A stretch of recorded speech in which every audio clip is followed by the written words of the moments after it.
ओडिशा आंचलिक टीम सत्यर विजय। एवं आज से क्रांति दिवस जो पालन करा जाउछि एथिरे माधव सिंह रो जो कथा कहले माधव सिंह जड़े होउछंती क्रांतिवीर जड़े ओडिशार एभली एक स्वाधीनता संग्रामी एवं एभली एक व्यक्तित्व जी कि निजर परिवार समस्त सदस्य को 5 जन सारा स्वाधीनता संग्राम रे इंग्रेज मानकर सहित लड़ाई करी तांकर जीवन को बलिदान देइथिले। आ सेथिपाई आज ये प्रजातंत्र खबर कागजर 77तम जन्मवार्षिकी उत्सवर सभा समारोह रे आज ये अतिथि हिसाब से जोग देवा अवसर में जितेबले ओडियार अस्मिता कथा आसिला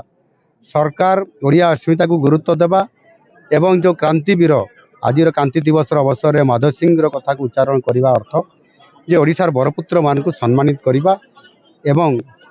सेमानंकर जीवन कहानी सहित ओडियार अस्मिता को रुधिवंत करने सहित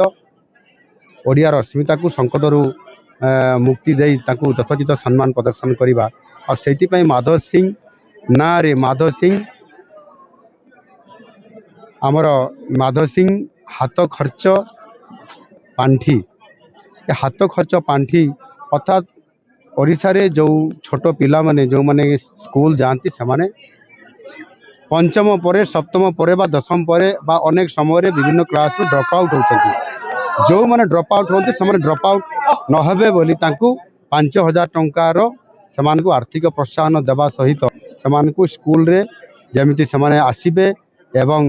से पाठ पढ़ारे मन देवे से एभली एक योजना करा जायछि जहाँकि आजिर दिन में तांकर स्मृतिचारण करवा एवं माधव सिंह जड़े क्रांतिवीर थे ओडिशार बरगढ़ पश्चिम ओडिशार बरगढ़ जिलार घेस ग्रामर जे कि 5 जन सारा परिवार बलिदान देते भारतर स्वाधीनता संग्राम लड़ाई। आलू समस्या समाधान